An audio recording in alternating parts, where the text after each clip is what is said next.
भगवतो अरहतो सम्मा सम्बुद्धस्स। नमो तस्स भगवतो अरहतो सम्मा सम्बुद्धस्स। नमो तस्स भगवतो अरहतो सम्मा सम्बुद्धस्स। नमो तस्स भगवतो अरहतो सम्मा सम्बुद्धस्स।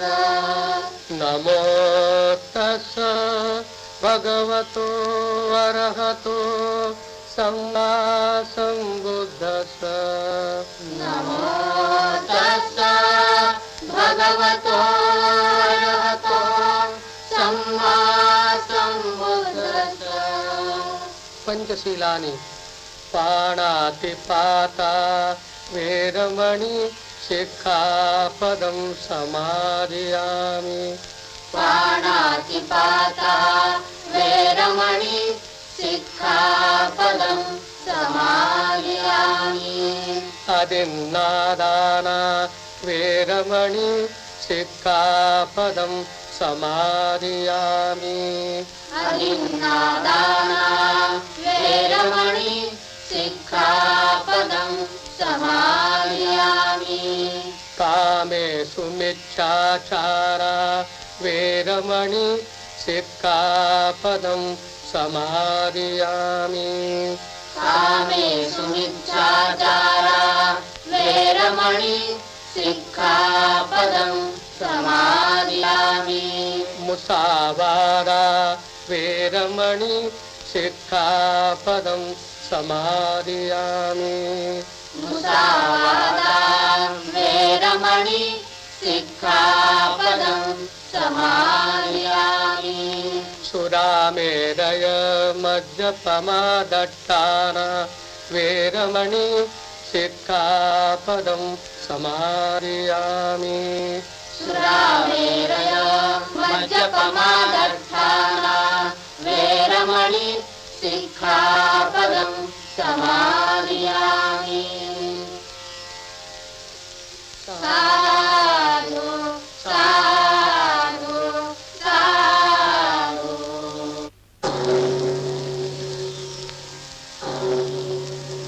आदेश चरत भिक्खवे चारिकं बहुजनहिताय बहुजनसुखाय लोकानुकंपाय अर्थाय हिताय सुखाय देवमनुष्यानं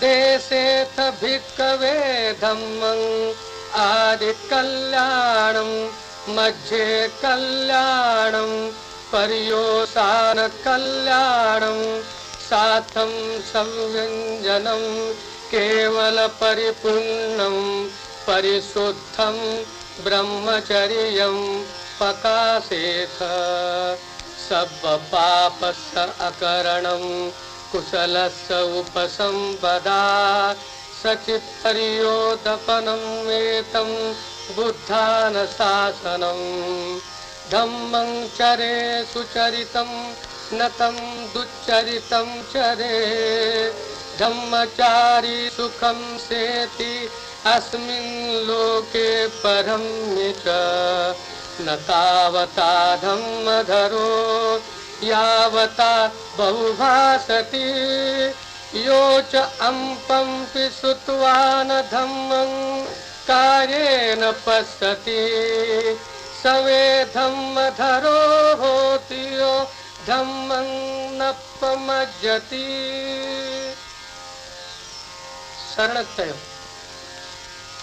बुद्धं शरणं गच्छामि बुद्धं शरणं गच्छामि धम्मं शरणं गच्छामि धम्मं शरणं गच्छामि संघं शरणं गच्छामि संघं शरणं गच्छामि द्वितीयम्पि बुद्धं शरणं गच्छामि द्वितीयम्पि बुद्धं शरणं गच्छामि द्वितीयम्पि धम्मं शरणं गच्छामि द्वितीयम्पि धम्मं शरणं गच्छामि द्वितीयम्पि संघं शरणं गच्छामि द्वितीयम्पि संघं शरणं गच्छामि तृतीयम्पि बुद्धं शरणं गच्छामि तृतीयम्पि बुद्धं शरणं गच्छामि तृतीयम्पि धम्मं शरणं गच्छामि तृतीयम्पि धम्मं शरणं गच्छामि तृतीयम्पि संघं शरणं गच्छामि तृतीयम्पि संघं शरणं गच्छामि। भाइयों और बहनों, मैंने पीने के पानी के लिए सत्याग्रह किया। वास्तव में यह सत्याग्रह पीने के पानी के लिए नहीं था, बल्कि अछूतों को उनका अधिकार प्राप्त करने के लिए था। यह सत्याग्रह बरसों तक चला। इसके बाद मैंने मंदिर प्रवेश का सत्याग्रह शुरू किया। मैं जानना चाहता हूं कि हिंदू लोग हमें हिंदू मानते हैं या नहीं, हमें हिंदुओं का अधिकार देते हैं या नहीं। लेकिन हमें वो अधिकार नहीं मिला। हम लड़ते रहे। यह झगड़ा क्यों है, कब से है? पहली बात तो यह है कि हम शूद्र हैं। शूद्र जात कब से पैदा हुई, कैसी पैदा हुई? पहले यह जात कर्म से थी। बाद में जो उस जात में पैदा हुआ उसी की जात शूद्र मानी गई। पहले शूद्रों के राज थे। बहुत साल पहले शूद्र राजा मौर्य था। वो न्यायप्रिय तथा कर्मकांड के खिलाफ था। इसीलिए पंडित वर्ग उस पर नाराज था।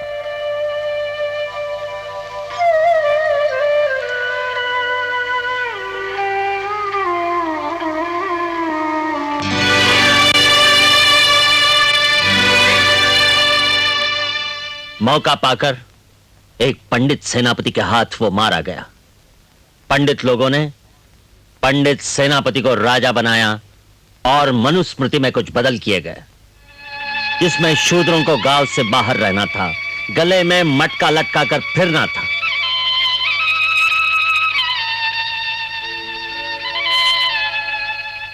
गांव में काम नहीं देना आदि बंधन ला दे जाते थे।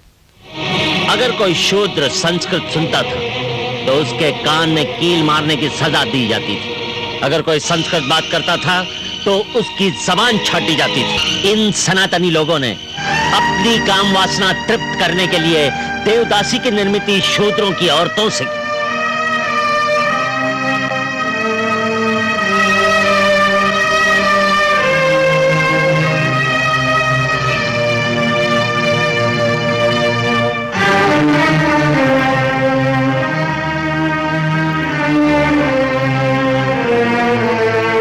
शूद्र स्त्री का विवाह होता तो उसे ससुराल भेजने के पहले गांव वाले उसे एकांत में भेजते थे।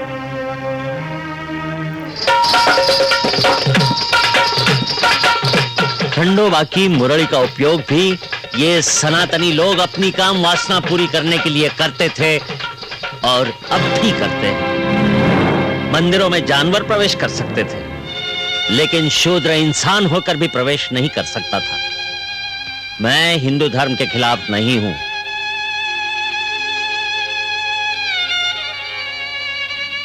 लेकिन वास्तव में यह धर्म दिखाई नहीं देता, किंतु सिर्फ कर्म कांड दिखाई देता है। छत्रपति शिवाजी राजा को राजा बनाने से इन्हीं पंडितों ने इनकार किया था। यह इतिहास है। इन्हीं पंडितों ने करवीर के राजश्री शाहू महाराज के खिलाफ अंग्रेजों के पास शिकायत की थी कि वो फितूर हैं।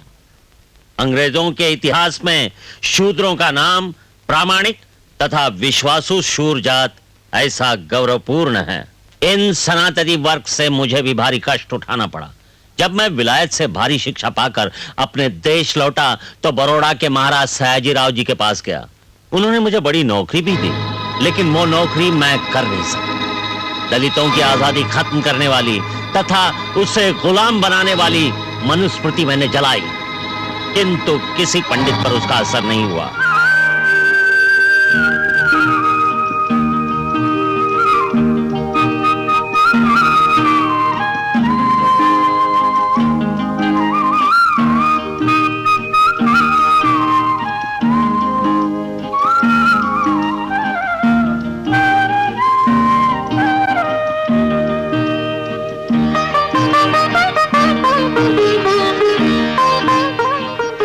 क्या चल रहा है जी?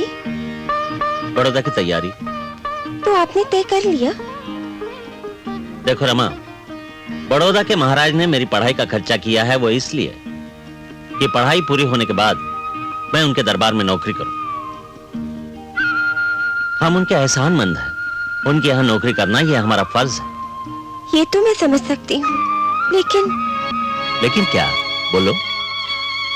इतने दिन परदेश रहे, अब आए तो फिर जा रहे हैं, ऐसे कितने दिन दूर रहोगे जी? देखो रमा, नौकरी तो मेरी पक्की है, लेकिन रहने के लिए जगह चाहिए। वहां पहुंचते ही मैं किराए का मकान लूंगा, फिर तुम सबको ले जाऊंगा बस।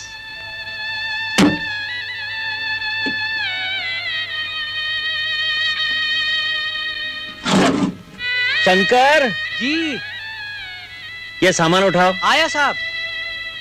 चलता हूं।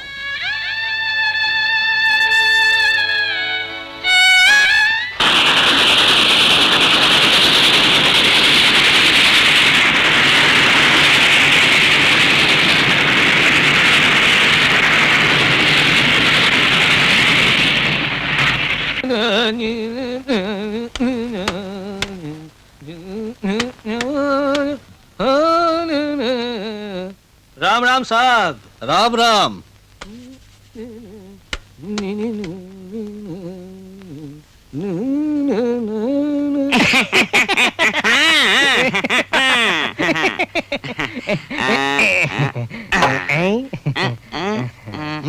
क्यों पंत, इस बोतल में क्या लाए हो? विस्की या ब्रांडी? छी छी छी छी छी साहिब राव, हमने अपनी जिंदगी में कभी ऐसी चीजों को स्पर्श किया है? ऐसे? फिर क्या है इस बोतल में? अरे वो अपना क्या कहते हैं, अरे गाँव का रे, तमिल लोग क्या बोलता है उसको?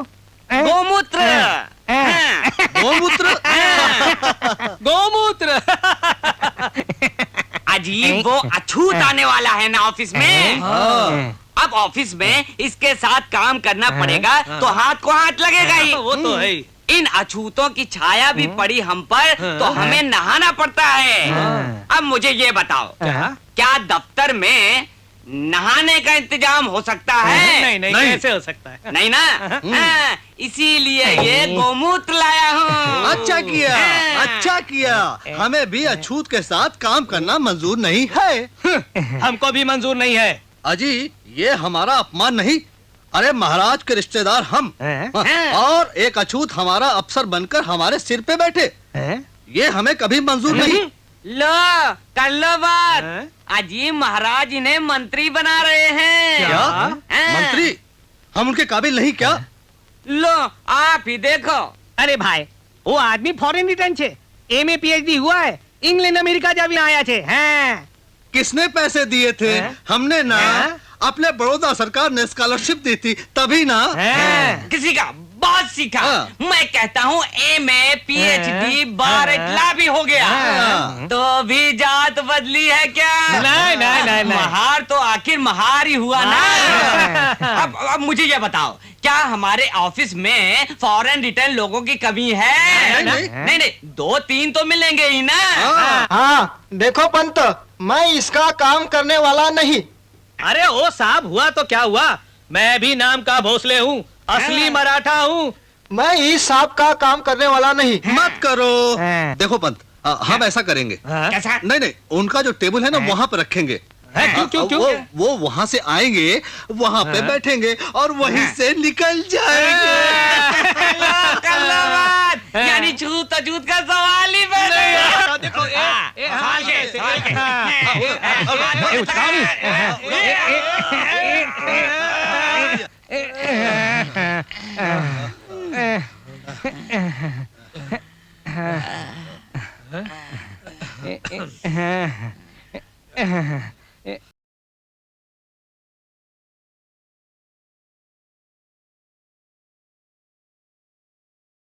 पंत अब कैसा रहा?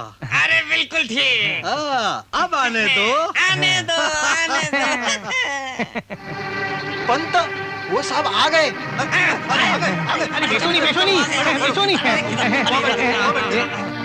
अरे ये तो रह गया। क्या? अरे जाजम, अरे इसे लपेटो। अरे क्यों क्या? भोसले, यहाँ आओ। अरे यहाँ आओ। अरे जल्दी लपेटो, लपेटो जल्दी जल्दी। Oh, I see.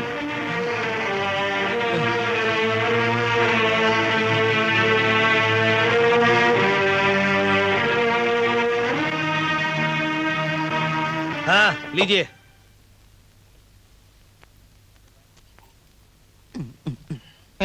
सिपाही जी अकाउंट्स की फाइल लाओ और ये ग्लास ले जाओ। साहब, वो गिलास आपके लिए है, अपने ही पास रखिए। ठीक है, फाइल ले आओ। लाता हूँ।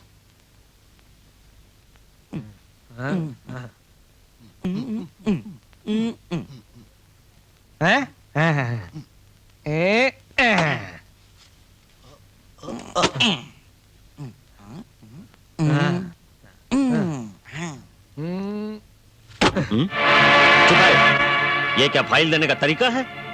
जरा अदब से नहीं दे सकता? लेकिन साहब, अरे भोसले, अरे यहाँ आओ नहीं बाबा।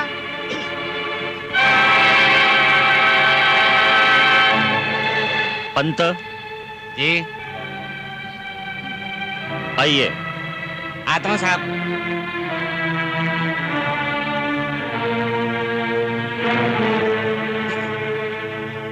पंत, ये हिसाब आपने लिखा है ना? जी जी हाँ। तो इन आइटम की रिसीट मौजूद है? जी हाँ बिल्कुल। रिसीट नंबर क्यों नहीं? रह गए होंगे गलती से, बाद में लिख देंगे। अभी लिखो। लो, ये फाइल लो।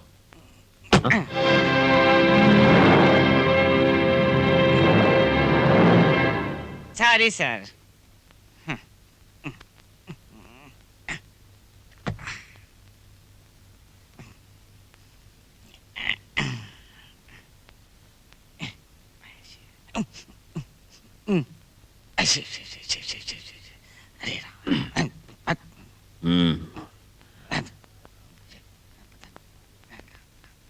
साहेबराव, आइए, यहाँ आओ। आता हूँ।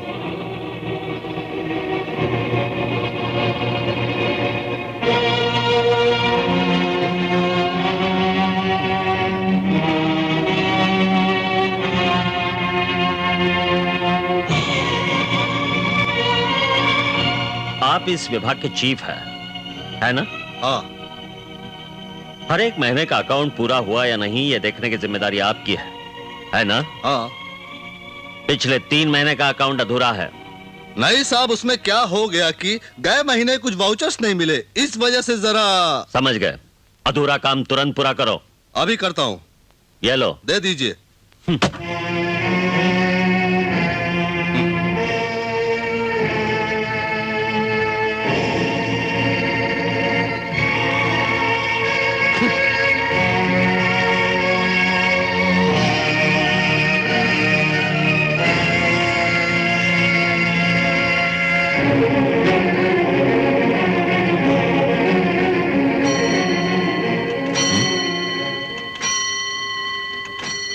सिपाही, साहब। ये फाइल रख दो। जी साहब। मैं लाइब्रेरी में जा रहा हूँ। पंत, साहब निकले घूमने लाइब्रेरी के बहाने।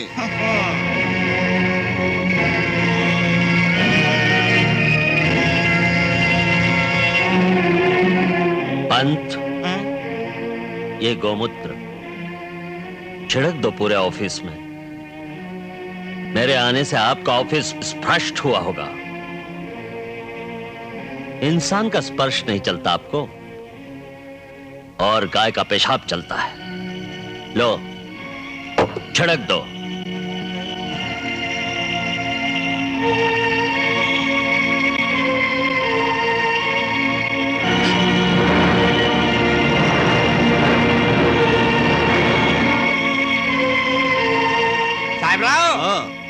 लो कर लो बात। कितनी मगरूरी, कितनी मगरूरी।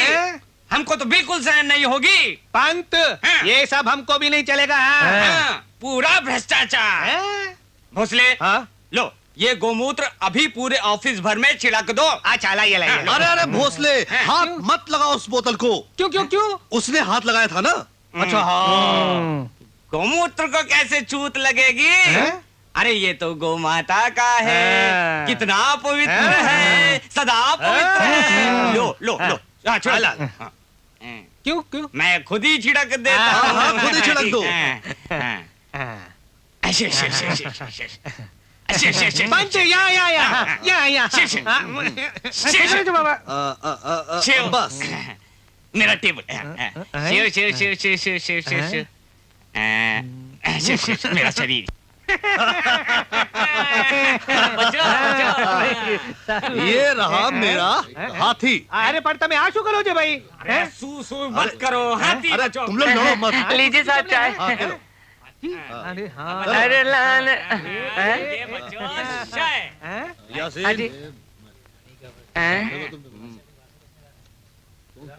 आइए आइए साहब, आइए आइए, बैठिए बैठिए ना साहब, बैठिए बैठिए साहब, बैठिए ना साहब, आइए आइए आइए, बैठिए बैठिए। कुछ लेंगे साहब? चाय गरम ठंडा कुछ? बैठिए बैठिए साहब। हाँ यासीन, साहब को जरा चाय पिलाना। यासीन समझे? समझ गया साहब, समझ गया समझ गया।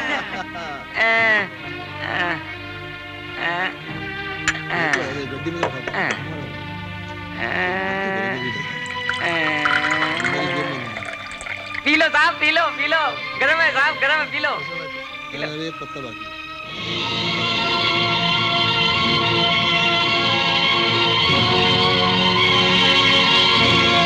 कैसी रही?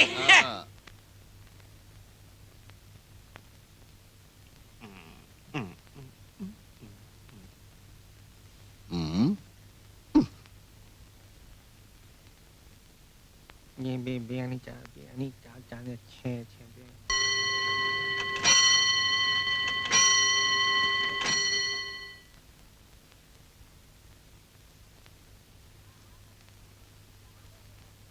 साहब जा रहे हो क्या? हाँ, कल ठीक 11 बजे आऊंगा। क्यों, शाम को क्लब में नहीं आओगे? नहीं, मेरा क्लब में आना आप लोगों को अच्छा नहीं लगता। कल सब कुछ समझ गया। मुसलमान पारसी परधर्मियों के साथ खेलना आपको चलता है, लेकिन मैं हिंदू होते हुए भी मेरी परछाई आपसे सही नहीं जाती, क्योंकि मैं अस्पृश्य हूं, महार हूं। कौन सा धर्म ऐसा कहता है? देखिए, धर्म के बारे में आप हमसे बहस मत कीजिए। हाँ, मैं किसी से हारने वाला नहीं हूँ। असल में इन जैसे शूद्रों को तो पढ़ने तक का अधिकार नहीं है। बराबर। मनुस्मृति के चातुर्वर्ण में लिखा है ऐसा। क्या लिखा है मनुस्मृति में? एक जाति द्विजातिस्तु वाचा दारुणे आक्षेपन जिह्वाया प्राप्ने आच्छेदम जधन्य प्रभो हिसा निक्षप्यो यो मयः शको जगन्नास्य दशांगुलः धर्मोपदेशम दर्पेण विप्राणामस्य कुवर्तः तप्तमास्य च तैलम वक्रश्रोते च पार्थिवः। क्यों, यही लिखा है ना तुम्हारी मनुस्मृति में? पढ़ा है हमने। अध्याय 8वां श्लोक 269 271। यानी ब्राह्मण सबसे श्रेष्ठ है, उसने कुछ भी किया तो चलता है, लेकिन किसी शूद्र ने गाली दी तो उसकी जबान छाट दी जाए। उसने गाली देकर नाम और जाति का उच्चार किया तो उसके मुंह में 10 उंगलियां तपती सलाई डाली जाए। यदि वो गरूर से ब्राह्मण को धर्मोपदेश करने लगा तो राजा उसके मुंह में और कानों में उबलता हुआ तेल डालेगा। यही कहा है ना तुम्हारी मनुस्मृति में। इंसान इंसान में भेद करने वाली और स्त्री और शूद्र को हीन समझने वाली तुम्हारी ये मनुस्मृति मैं खुलेआम चौराहे पर जला दूंगा, समझे? आप मनुस्मृति जला देंगे? फिर ये रहेंगे क्या? मेरे रहने की या जाने की आप फिक्र न कीजिए। तरस आता है तुम पर, मैं तुमसे नफरत करता हूं। तुम्हारे साथ बैठना बोलना यानी इंसानियत को धब्बा लगाना। संस्थान ने मुझे स्कॉलरशिप दी, इसलिए मैं यहाँ आया, लेकिन यहाँ न कीमत पढ़ाई को न बुद्धिमत्ता को। यहाँ कीमत है सिर्फ गोमूत्र को। इंसान की छूत गोमूत्र से धोने वाली तुम्हारी जाति, मुझे यहाँ रहना नहीं। हरगिज़।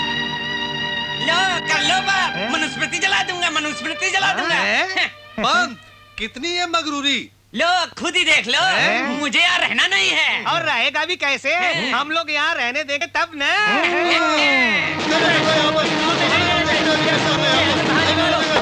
जहांगीर भाई घर बचे। दूसू नदी चलो रे।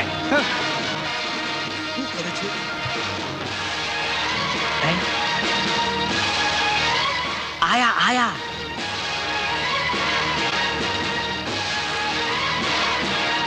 फेंकी दो चौपड़ी, फेंकी दो बिस्तर, ट्रंक पर फेंकी दो। आ घर में पग मुकवाना नहीं। કેમ क्यों छे तू? હું માણસ છું તું ધેર છે? ધેડ માણસ નથી। તે હું કઈ જાણું નથી। હમણાં ચાલતો થઈ જા। जागीर भाई, इस आदमी को यहाँ नहीं रखना। ये अछूत है। साहब हुआ तो क्या हुआ, अछूत हमारी बस्ती में रहेगा? कभी नहीं रहेगा। जहांगीर भाई, आ माने जो मैंने सवारे आ घर में दिखायो तो याद रखो। चलो रे, चलो।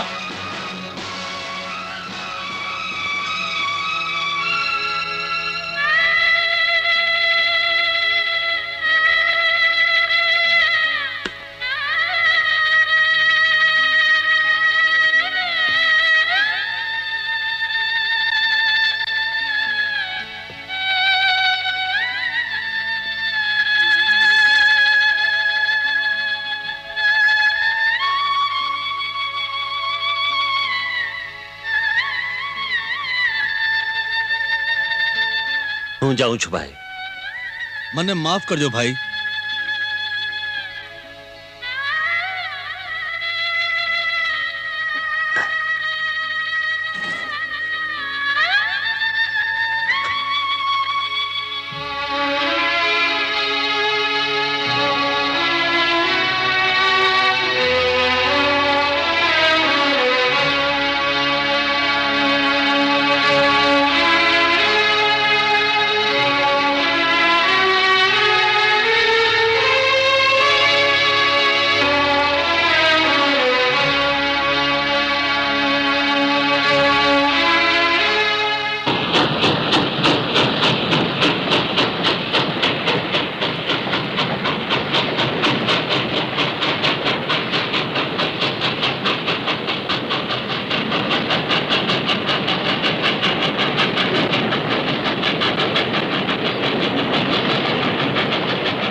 राम राम भीमराव।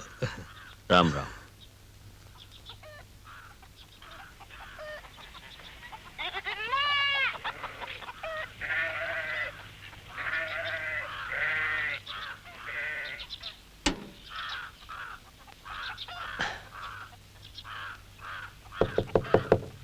शंकर, यशवंत, अरे सुनते हो? साहब आप?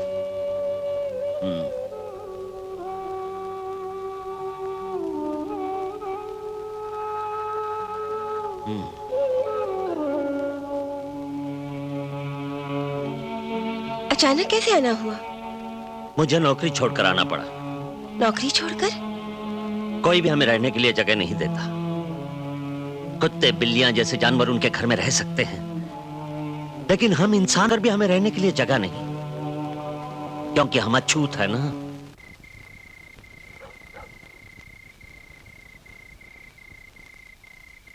साहब,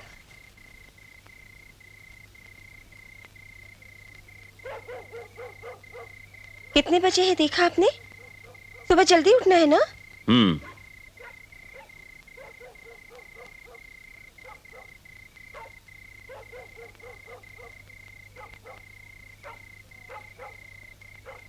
सुबह जल्दी। जल्दी नहीं, जल्दी। हाँ, जल्दी जल्दी जल्दी जल्दी उठना चाहिए। रात को जल्दी सोना चाहिए, इससे सेहत अच्छी रहती है। सुबह जल्दी उठना चाहिए, रात को जल्दी सोना चाहिए, इससे सेहत अच्छी रहती है। हाँ हाँ समझ गया, अब तुम सो जाओ, मुझे काम करने दो। अजी सुनते हो, थोड़ी तो नींद चाहिए। बेचारे बच्चे आंगन में जाकर सो गए, अब तुम उठते हो या नहीं? नहीं तो किताब खींच लूंगी मैं हाथ से। ओह क्या किटकिट लगा रखी है, मुझे काम करने दो ना। क्या ऐसा लिखा है किताब में? घर के आदमी को अपनी घरवाली की ओर, अपने बच्चों की ओर ध्यान ही नहीं देना चाहिए? ऐसा हो तो बताओ मुझे। क्या हम घर गृहस्थी की ओर ध्यान नहीं देते?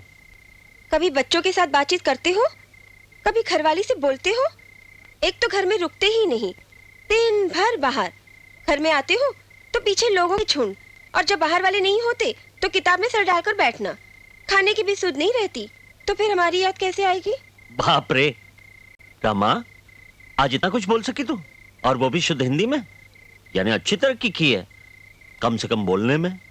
हाँ, सिर्फ बोलने में नहीं, लिखने में भी तरक्की की है मैंने।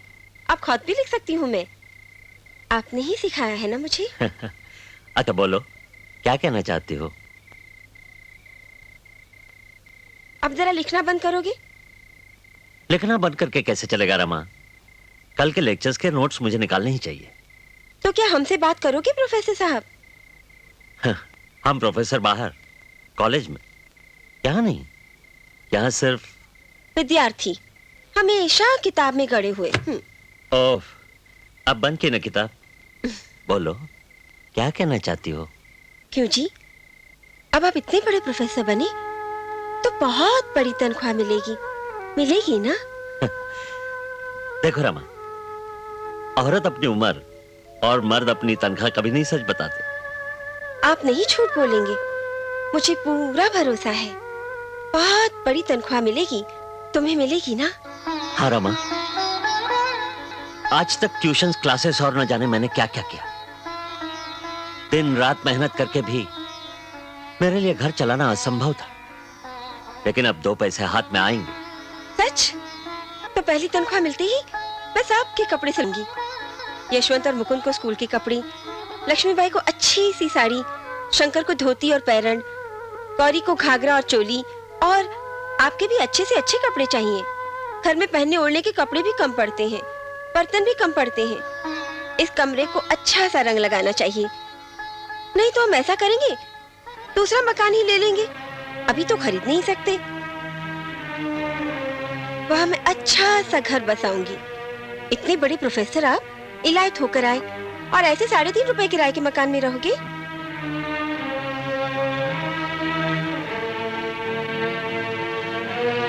क्या हुआ, कुछ गलती हुई हमसे? नहीं तो फिर आप बोलते क्यों नहीं, खामोश क्यों हो गए? क्या बोलो रमा, तुम्हारा भी कहना ठीक है। जब से हमारी शादी हुई तुम्हें सिर्फ कष्ट ही उठाने पड़े। हम तुम्हें कुछ भी नहीं दे सके, सिर्फ कष्ट। 2 पैसे मिलने लगे तब तुम्हारे दिमाग में ख्याल आया, यशवंत का, मुकुंद का, शंकर का, लक्ष्मी भाभी का, मेरा। सबके बारे में सोचती हो तुम, लेकिन खुद को छोड़कर। यही तो भारतीय नारी की विशेषता है, जो खुद को छोड़कर पूरे परिवार का सुख देखती है और खुद एक समर्पित जीवन बिताती है।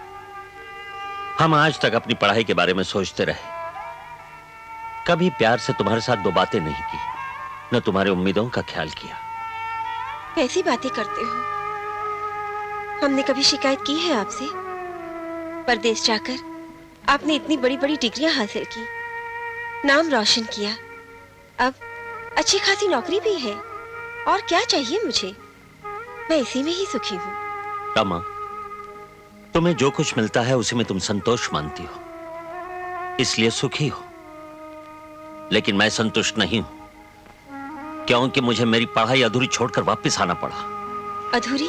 हाँ रमा, बड़ौदा सरकार ने मुझे जो स्कॉलरशिप दी थी उसकी मुद्दत पूरी हो गई, मुझे वापस बुलाया गया। और बैरिस्टर बनने का मेरा सपना टूट गया क्योंकि हमारे पास पैसा नहीं। तो क्या हुआ, आप जरूर बैरिस्टर बनो। आप पीछे मुड़कर न देखिए, आगे बढ़िए, मैं सब संभाल लूंगी। लेकिन आप अपनी पढ़ाई पूरी कीजिए। बोलना आसान है रमा, लेकिन पैसा न हो तो पढ़ाई करना मुश्किल है। कोल्हापुर के छत्रपति शाहू महाराज और मेरे एक स्नेही सेठ ना मेरी मदद करने के लिए तैयार है, लेकिन अपने पास कुछ तो चाहिए ना। पैसे बचाने की पूरी कोशिश कर रहा हूं। पूरे दिन कॉलेज में होते हुए भी मैं सिर्फ एक स्लाइस और एक चाय लेता हूं। लेकिन क्यों भूखे रहते हो? घर में भी सुबह कुछ खाते नहीं और बाहर भी दिन भर एक पाव के टुकड़े पर। नहीं नहीं, ऐसा न करो जी। पैसा बचाने के लिए भूखे पेट मत रहो। जो कुछ करना है मैं करूंगी। सिर्फ 100 रुपए दीजिए मुझे हर महीने, उसी में ही मैं निभाऊंगी। बच्चों को नए कपड़े की कुछ जरूरत नहीं, बर्तन तो है घर में। लेकिन आप पढ़ो, पढ़कर बैरिस्टर बनो। हाँ रमा, मैं पढ़ूंगा, बैरिस्टर बनूंगा और बैरिस्टर बनने के बाद मेरे दलित भाइयों के लिए मेरा पूरा जीवन समर्पित करूंगा। उसके लिए पैसा जमा करना जरूरी है। 1-2 साल में 6-7 हजार इकट्ठे होंगे, कुछ कोल्हापुर के शाहू महाराज से और कुछ सेठना से लेकर मैं फिर परदेश जाऊंगा और मेरी पढ़ाई पूरी करूंगा। हाँ, लेकिन रमा तुम्हें थोड़ी तकलीफ उठानी पड़ेगी। एक बार मैं बैरिस्टर बन गया ना, तो फिर रमा।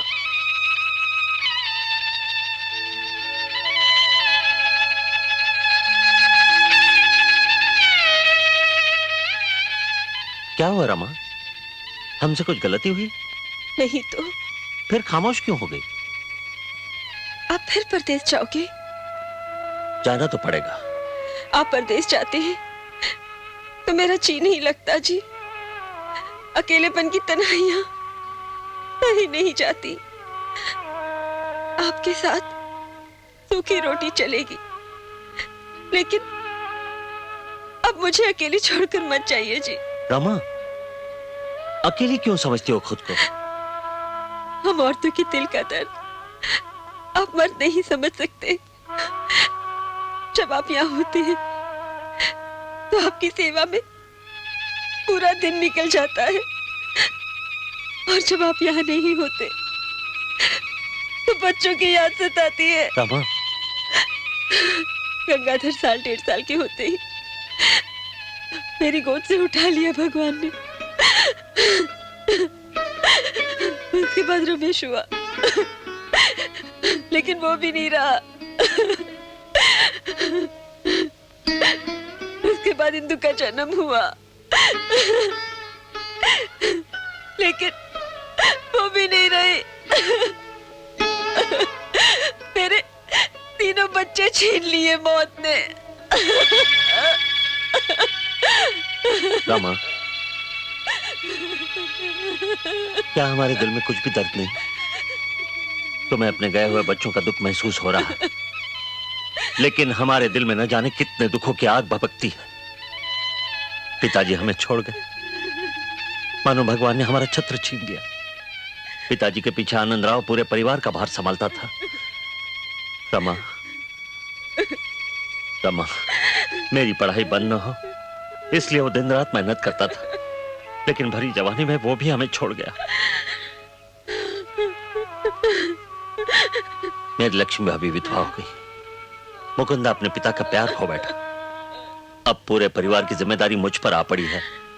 तुम्हारे लिए, मेरी लक्ष्मी भाभी के लिए, अपने बच्चों के लिए मुझे 2 पैसे कमाने चाहिए, लेकिन उसके पहले मेरे दलित भाइयों के लिए मुझे पढ़ाई पूरी करनी चाहिए। रमा, हमारा समाज इतना दुख और अवमान सह रहा है जो देखा नहीं जाता। गांव में जाके देखो, आज भी हमारे अछूत भाई दूसरों का झूठा खाकर अपनी जिंदगी गुजारते हैं, मरे हुए जानवरों का मांस खाकर अपनी भूख मिटाते हैं, गंदी नाली का पानी पीकर प्यास बुझाते हैं। जिस नदी में जानवर नहाते हैं उस नदी के पानी को हमें छूने भी नहीं देते। हमारी बस्ती गांव के बाहर किसी गांव वालों पर हमारी छाया पड़ी तो भी उसे छूत लगती है। यही तो बदकिस्मती है अपनी। भगवान ने हमें नीची जाति में जन्म दिया, इसलिए हमें ये दुख सहना पड़ा। आखिर यही तो अपना धर्म है। धर्म? कौन से धर्म ने कहा है ऐसा? जो धर्म अशिक्षित को अशिक्षित और निर्धनों को निर्धन रहने की शिक्षा देता है, वो धर्म नहीं बल्कि धर्म के नाम पर दी जाने वाली सजा है रमा, सजा है। नहीं नहीं, ऐसा न कहो जी। धर्म के बारे में ऐसा कहना पाप है। न जाने हमारे हाथों से कौन सा ऐसा पाप हुआ था जो हमारे तीनों बच्चे उठा ले गया भगवान। और रमा, ये तुम्हारी अंधश्रद्धा, ये भोलापन, ये गलत ख्याल, इन्हीं के कारण पूरा समाज गुलामी में सड़ रहा है। हमारे समाज का यह अज्ञान, ये दरिद्रता, ये सब जड़ से काटनी चाहिए। उसके लिए अच्छी शिक्षा प्राप्त करनी चाहिए, संगठन करना चाहिए और एक ऐसा जंग छेड़ना चाहिए जिससे इस गुलामी की जंजीरें टूट जाएगी। रमा, मैंने निश्चय किया है, स्पृश्य समाज अछूतों से होने वाली छूत को जिस पानी के बूंद से धो लेते हैं, उस पानी के लिए मैं पहला सत्याग्रह करूंगा। लेकिन उससे पहले मुझे मेरी पढ़ाई पूरी करनी चाहिए। पढ़िए ना आप, मैंने कब मना किया। आप अपनी पढ़ाई जरूर पूरी करो, रूखी रोटी क्यों ना हो। मैं सबको खिलाऊंगी, मेहनत मजदूरी करूंगी, लेकिन आपकी पढ़ाई में बाधा ना आने दूंगी। बड़ी समझदार हो तुम रमा। तो भी मैं एक इंसान हूं, एक साधारण स्त्री हूं, आपकी धर्म पत्नी हूं। मेरे दिल का दर्द सिवा आपके मैं किसे बताऊं। दिल का दर्द दूसरों से कहा तो बोझ हल्का हो जाता है। रमा, अब तुम सो जाओ। दिन भर थक जाती हो, कष्ट उठाती हो। मेरा थोड़ा काम बाकी है, वो हो जाने के बाद मैं भी सो जाऊंगा। मेरी एक प्रार्थना है, सुनोगे? बोलो। मैं आज तक आपकी हर एक बात मानती आई हूँ, आज मेरी बात मानोगे? क्यों नहीं? यहाँ बैठिए कुर्सी पर। मुझे जी भर कर देख लेने दो।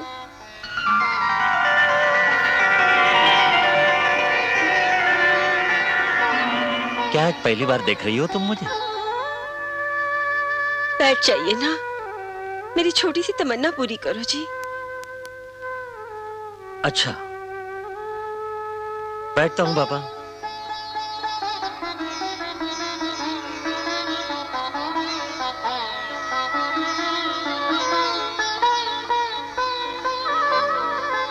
अरे रमा, ये क्या पागलपन है?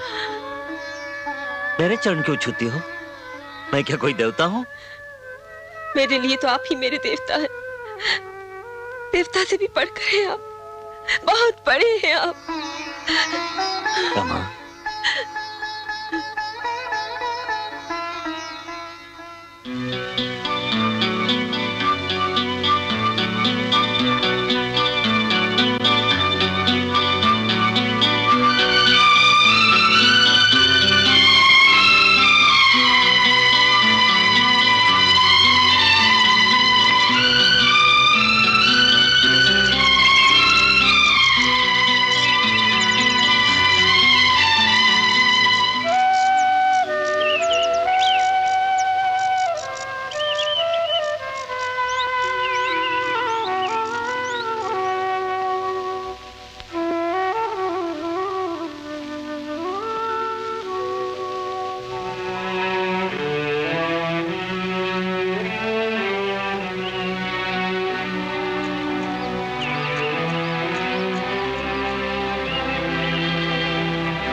चाची, ओ चाची।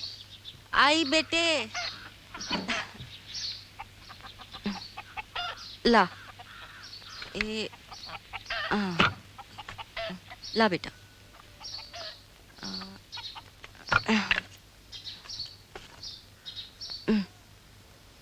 रमाका, रमाका। मामा आया, मामा अरे हाँ आया। हाँ हाँ, मामा आया, खूब कमाया, अपने लाडले भांजों को चना चुरमुरा लाया। चना कुरमुरा लाया। हाँ हाँ, चना चुरमुरा लाया। लो भागो।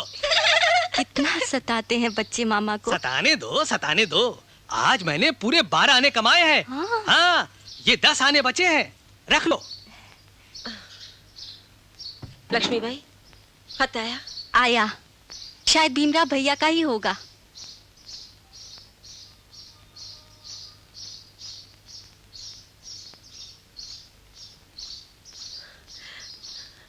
शंकर, वो आ रही है, वो आ रही है। वो बैरिस्टर बन गए। अभी हमारी रमक्का बैरिस्टरिन बनेगी। साहब बैरिस्टर बन गए। हाँ हाँ, बैरिस्टर बन गए, लेकिन कैसे? हमारी बैरिस्टरीन यहाँ उपले बनाती थी, जंगल में घूमकर लकड़ियाँ जमा करती थी, मेहनत मजदूरी करके घर चलाती थी। लक्ष्मी, रमा,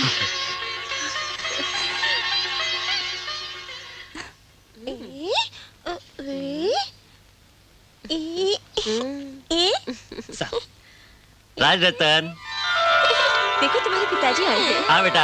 हाँ? तू कौन है? तू शेर का बच्चा है। तू बड़ा बनेगा, नाम रोशन करेगा, हमारे खानदान का नाम रोशन करेगा। क्या? क्या? ये खा लो। हाँ? अभी काम करने दे। ये ले, पेन ले, लिखो। नहीं? अच्छा। हाँ।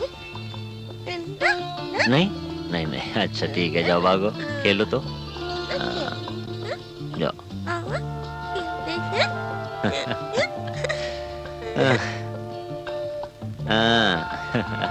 अरे चश्मा पहनने दे। लो, गोद में बैठो। देखो। नहीं? अच्छा ठीक है। ऐसे। पढ़ो पढ़ो। बड़ा आदमी बनना है ना।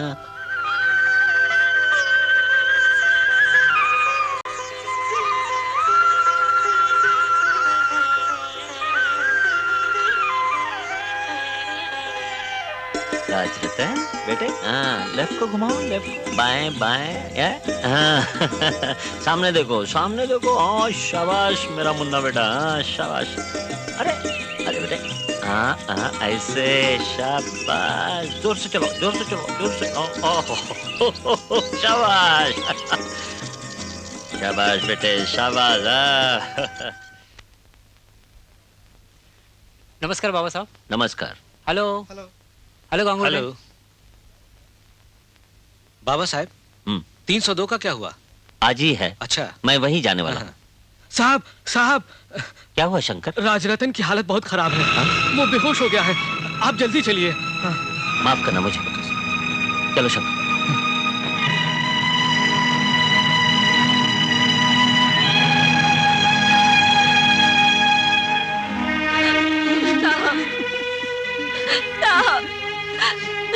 अपना राजरतन बेहोश हो गया। मेरे फूल से बच्चे को, मेरे फूल से बच्चे को क्या हो गया?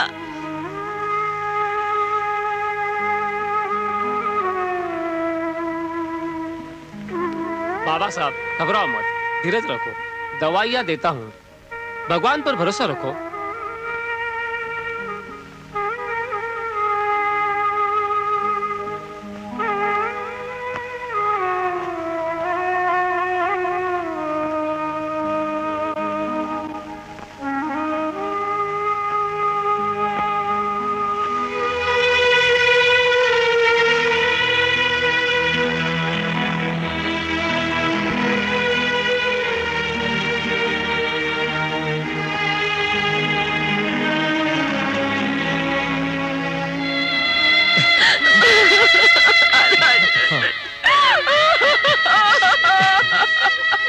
साहब, राजरत्न को हमें दे दीजिए बाबा साहब।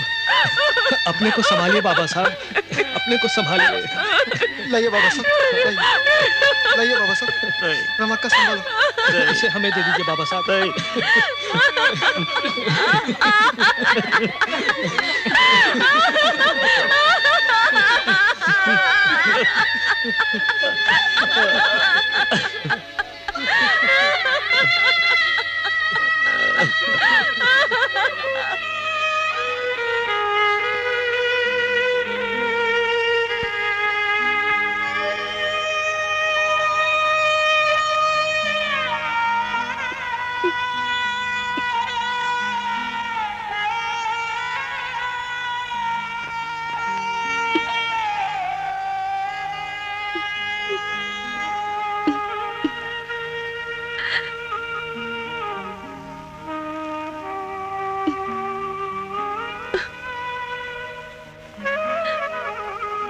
रमा, शायद अपना राजरत्न तितली बन गया।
अरे सलाम, वाह वाह वाह, शाबाश, ऐसे ऐसे।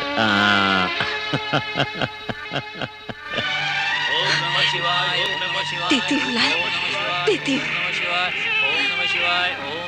अरे मूर्ख संभाल, सामने अछूत खड़ी है, वरना पवित्र हो जाएगा। महाराज, बच्चे के लिए थोड़ा सा पानी दीजिए, बहुत प्यासा है मेरा बच्चा। पानी? अरे इसे पानी चाहिए।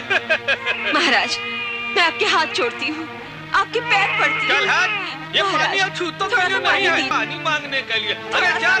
ओम नमः शिवाय, ओम नमः शिवाय, ओम नमः शिवाय। मेरा बच्चा पानी भी नहीं मिलता।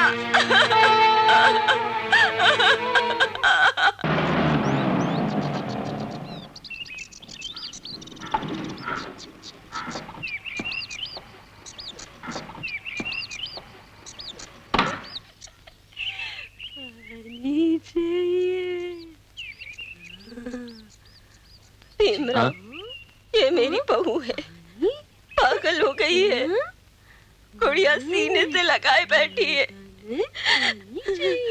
क्या हुआ माँ जी? गांव में हैजा फैला हुआ है, पीने के लिए पानी नहीं मिल रहा। गंदी नाली का पानी पीकर हमारी बस्ती के बच्चे लोग एक एक करके चल बसे। बच्चे को पानी पिलाने के लिए ये मेरी बहू ब्राह्मण के घर गई, पर वहां भी पानी नहीं मिला, नहीं मिला। पानी चाहिए, बच्चे को पानी चाहिए, पानी चाहिए। पानी पानी कहकर बच्चे ने जान छोड़ दी। अरे और ये पागल हो गई। हमारे बच्चे पानी के बिना तड़प तड़प कर मर रहे हैं, फिर भी उन्हें पानी नहीं मिलता। माँ जी, आप फिक्र मत करो, जब तक मेरे जिस्म में खून की आखिरी बूंद है, मैं इस पानी के लिए लड़ूंगा, लड़ता ही रहूंगा। साथियों, अब हम संघर्ष शुरू करने वाले हैं। हम तैयार हैं। साहब आप सिर्फ हुक्म कीजिए, जान कुर्बान कर देंगे। नहीं, हम शांति और कानून से ही लड़ेंगे। तो फिर आप ही बताइए अब हमें क्या करना होगा। आप जानते हैं कि हमारे सीके बोले जी ने बंबई विधानसभा में अछूतों के लिए जो प्रस्ताव रखा था वो पास हो चुका है। इस प्रस्ताव के अनुसार सार्वजनिक कुएं, तालाब आदि अछूतों के लिए खुले किए गए। इस प्रस्ताव के अनुसार महाड़ की नगर पालिका ने महाड़ का तालाब अस्पृश्यों के लिए खुला किया है, किंतु अपने लोग तालाब पर जाते ही नहीं। लोग डरते हैं साहब। क्यों डरते हो? आजादी का हक भीख मांगकर नहीं मिलता, वो लड़कर ही पाया जाता है। इस संघर्ष के लिए हमें अपने लोगों को तैयार रखना चाहिए। अगले मार्च में हम एक परिषद आयोजित कर रहे हैं। महाड़ के तालाब से ही हम हमारा संघर्ष शुरू करेंगे, इसलिए आप तैयार रहो। हम तैयार हैं। अब हम पीछे नहीं हटेंगे। बिल्कुल नहीं।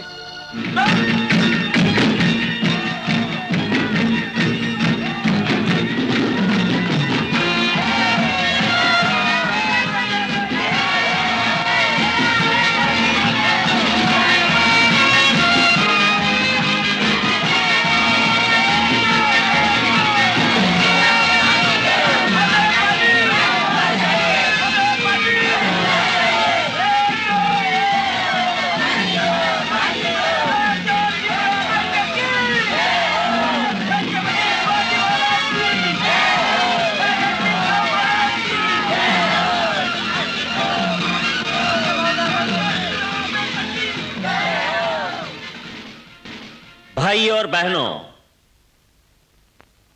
मेरी कोकण की भूमि में महाड़ में हमारी यह परिषद हो रही है, इस बात की मुझे बहुत ही खुशी हो रही है। दापोली की पाठशाला में मैंने प्रथम दाखला लिया था। एक जमाना था अछूत जाति का यहां आधिक्य था। पढ़ाई के बारे में भी यह समाज बहुत आगे था और उनकी यह तरक्की सैनिक पेशा के कारण हुई थी। यदि अछूतों की सहायता न मिलती तो ब्रिटिश सरकार को इस देश में पांव रखना भी मुश्किल हो जाता। लेकिन आज उसी अस्पृश्य समाज को सेना में नौकरी देना अंग्रेज सरकार ने बंद किया है। यह बंधन हटाने के लिए हमें भरकस कोशिश करनी चाहिए। अछूतों की तरक्की के लिए उनके मन पर जो पुराने अनिष्ट विचारों का जंग पकड़ा है उसे निकालना चाहिए। जब तक आचार, विचार और उच्चार की शुद्धि नहीं होती तब तक अछूत समाज में जागृति का या तरक्की का बीज बोना असंभव है।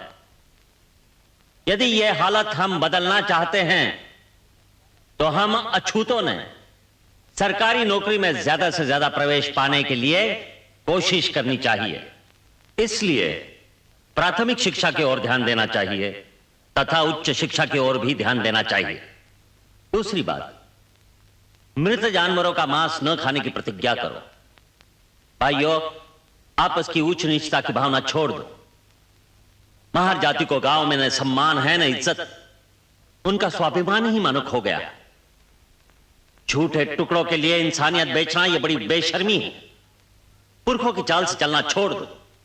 जो पुराना वो सोना, इस कहावत के अनुसार सभी पुरानी बातों को हम अच्छा ही समझे तो कभी सुधार नहीं होगा।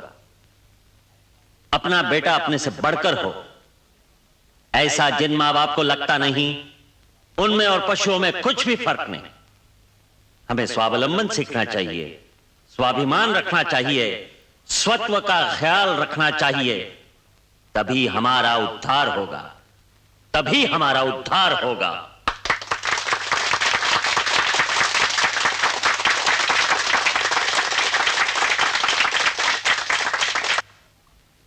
इस महान परिषद के सभापति डॉक्टर बाबा साहब, सम्माननीय सदस्य, भाइयों और बहनों, आपने अभी डॉक्टर साहब का भाषण सुना। हमने एक प्रस्ताव मंजूर किया है। सार्वजनिक कुएं, तालाब और नदियों का पानी हम आम लोगों की तरह इस्तेमाल करें। मैं माननीय बाबा साहब के एक महत्वपूर्ण ऐलान की याद दिलाना चाहता हूं। अब दोपहर का समय है, कड़ी धूप से आप लोग परेशान हो रहे हैं, गर्मी के कारण आपको प्यास लगी है, इसलिए हम सब बाबा साहब के साथ उस तालाब पर जाएंगे, वहां पानी पिएंगे और सत्याग्रह करेंगे। डॉक्टर बाबा साहब, डॉक्टर बाबा साहब, डॉक्टर बाबा साहब।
शांत रहिए भाई और बहनों, शांत रहिए। मैं आप लोगों से कुछ कहना चाहता हूं। शांत रहो, मेरी बात सुनो और गौर से सुनो।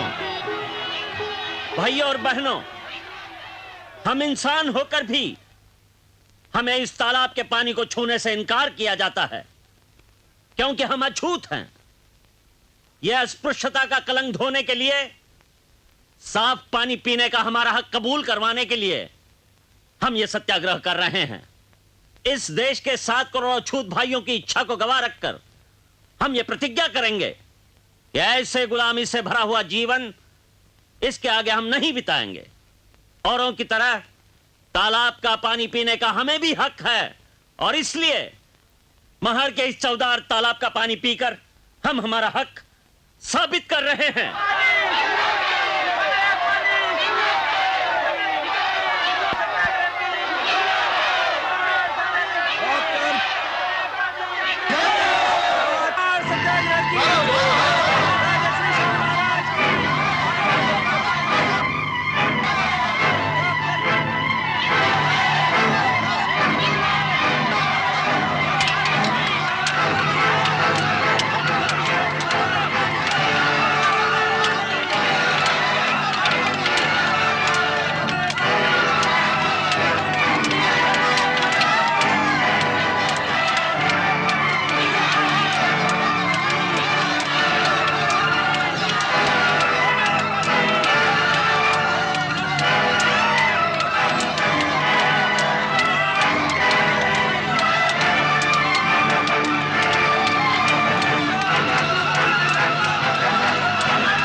अबे डरपोक, अगर हिम्मत है तो ठहरो। हजारों सालों से हमारे तन बदन को लगा हुआ अस्पृश्यता का कलंक धोने के लिए हम वहां तालाब पर पानी पीते समय तुम लोगों ने हमारे बाल बच्चों पर जो कायरों की तरह हमला किया, उसका हम जाहिर निषेध करते हैं। हम इंसान हैं और इंसान को मिलने वाले सभी हक हमें भी मिलने चाहिए। आज तक हम अनाड़ी थे, अनपढ़ थे, लेकिन आज हमें हमारे हक के बारे में महसूस हुआ है। क्योंकि सनातनियों ने हम पर हमला किया, फिर भी हमारे लोगों ने शांत रहने की कोशिश की, संयम ढलने नहीं दिया। तुम सनातनियों को हम इशारा देकर रखते हैं, आइंदा ऐसी हरकत की तो हम जान की बाजी लगाकर प्रतिकार करेंगे। फिर खून बह गया तो इसकी जिम्मेदारी हम पर नहीं, तुम पर रहे।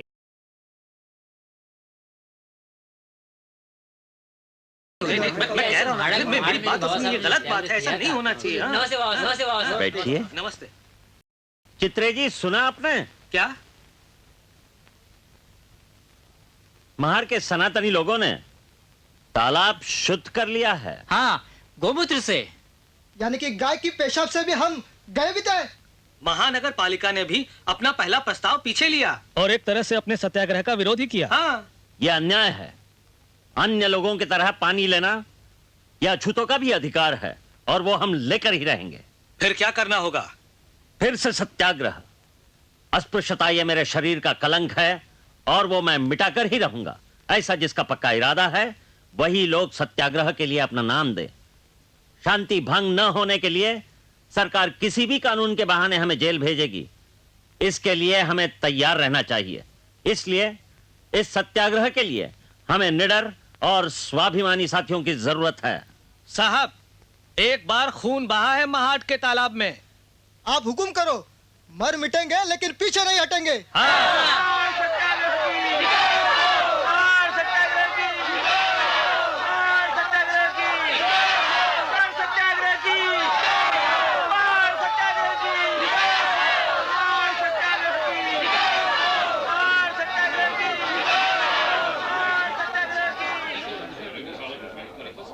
साथियों, आपको याद होगा कि पिछले मार्च के 19 तारीख को हम सब मिलकर यहां के तालाब पर गए थे।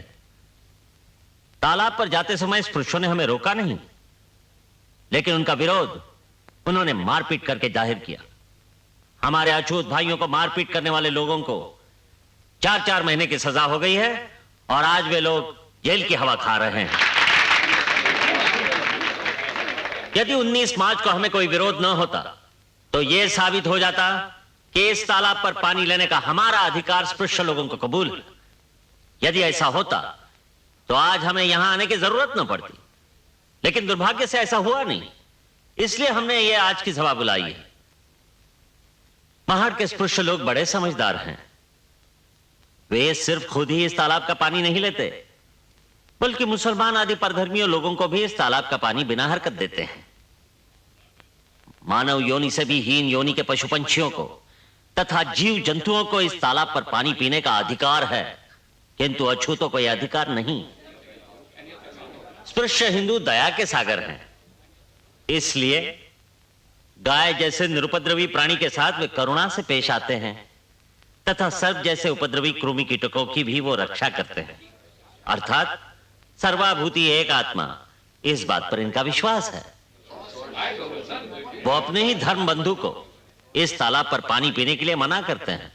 तब सवाल उठता है, हमें ही उनका विरोध क्यों? इस बात पर हमें गौर करना चाहिए। हिंदू लोगों के शास्त्र के अनुसार 4 वर्ण हैं, किंतु रूढ़ी और परंपरा से 5 वर्ण होते हैं। ब्राह्मण, क्षत्रिय, वैश्य और शूद्र, ये 4 वर्ण शास्त्र के अनुसार बताए गए हैं और 5वां वर्ण है अतिशूद्रों का, जो रूढ़ी और परंपरा से बनाया गया है।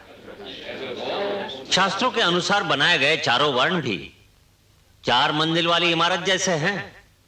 उनका सामाजिक दर्जा भिन्न भिन्न है।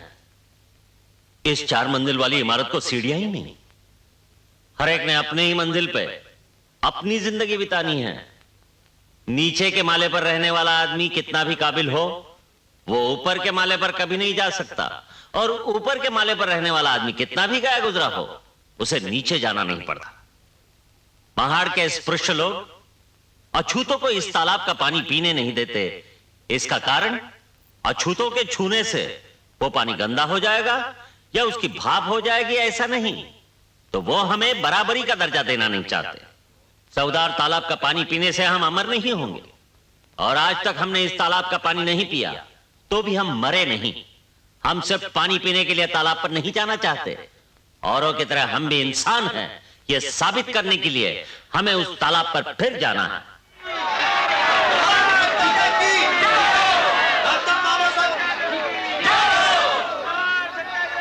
अस्पृश्यता ये मामूली बात नहीं, हमारे दरिद्रता की और हीनता की वो जननी है।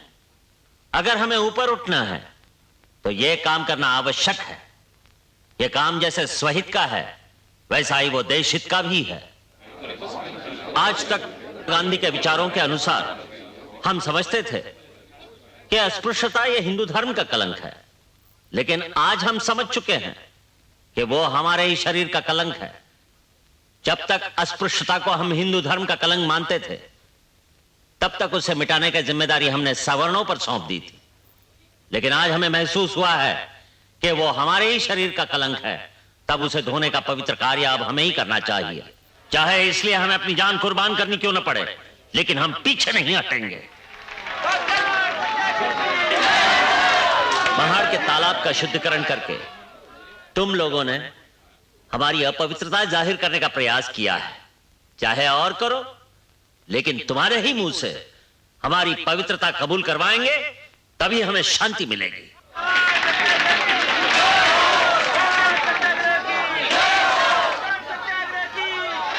माताओं और बहनों, महिलाओं का यह कर्तव्य है, उन्होंने हर सभा सम्मेलन में हिस्सा लेना चाहिए, पुरुषों के साथ कंधे से कंधा मिलाकर विचार विनिमय करना चाहिए।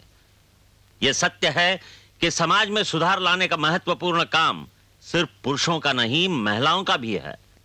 सिर्फ आपकी कोख से हमने जन्म लिया, इसलिए हम अछूत हैं, और इसी वजह से हमारी छाया किसी पर भी पड़े तो उसे सहन नहीं किया जाता। लेकिन और महिलाओं के कोख से जन्म लेने वाले बच्चे होशियार माने जाते हैं। दूसरी औरतों में और तुम में क्या फर्क है? फिर तुम्हारी कोख से जन्मे बच्चों को इंसानियत का भी साधा अधिकार क्यों नहीं मिलता? आपका साड़ी पहनने का ढंग और कथिलों के नकली जेवर पहनना, यही आपकी अछूत होने की निशानी है। अपने रहन सहन का ढंग बदलो, साफ सुथरा रहो, बासी खाना छोड़ दो, अपनी बहू बेटियों को खूब पढ़ाओ, तो ही आप सुखी होंगे।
नासिक के कार्यकर्ता भाऊराव गायकवाड़, रणखांबे जी तथा भाइयों और बहनों, मानवता का हक पाने के लिए हमने महाड़ के तालाब पर सत्याग्रह किया।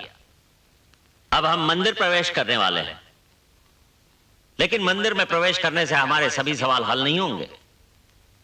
हमारे प्रश्नों का स्वरूप बड़ा व्यापक है। वो राजकीय, सामाजिक, धार्मिक, आर्थिक तथा शैक्षणिक, ऐसे कई प्रकार का है। लेकिन आज का हमारे यह नासिक का कालाराम मंदिर प्रवेश सत्याग्रह, यह उच्च वर्णीय हिंदुओं को एक आह्वान है। हिंदू लोग इंसान को इंसान मानने के लिए तैयार है या नहीं, इसका फैसला इस सत्याग्रह से होगा। यह सत्याग्रह सनातनी हिंदुओं का हृदय परिवर्तन करने के लिए किया जा रहा है। उसका यश हिंदुओं की मनोरचना पर निर्भर है।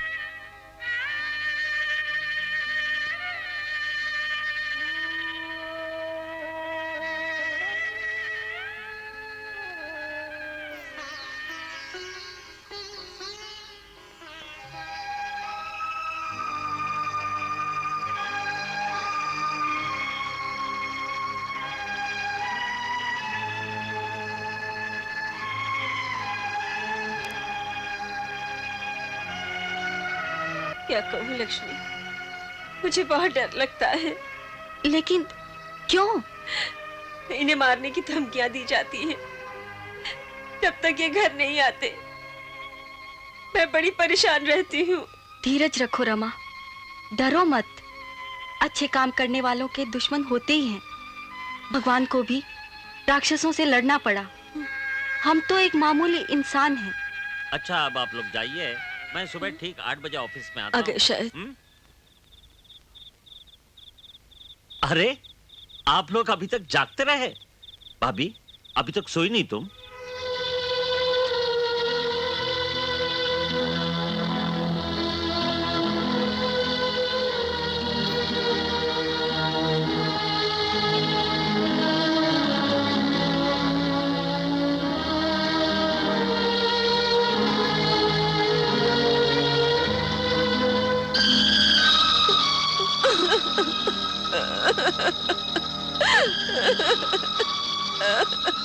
अरे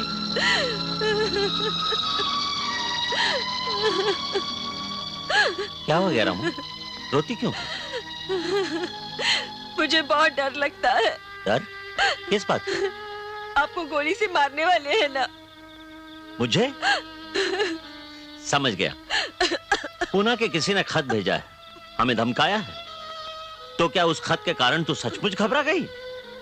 पगली, जिसे सचमुच मारना है वो इस तरह खत भेजकर सचेत नहीं करेगा, सीधा आकर अपना काम करेगा। मैं समझ गई, सिंहगढ़ पर भी आपको मारने के लिए लोग आए थे। आपको मारने का इरादा था उनका। क्यों दुश्मनी बोल लेते हो? एक तो आप दिन रात बाहर रहते हो, खाने की भी फिक्र नहीं करते। खाना भेजा तो वो भी बिना खाए वापस लौटा देते हो। रामा, तू मेरी फिक्र क्यों करती हो? खुद की फिक्र कर। कितनी दुबली हो गई है तू, समय पर दवा लेती नहीं। चलो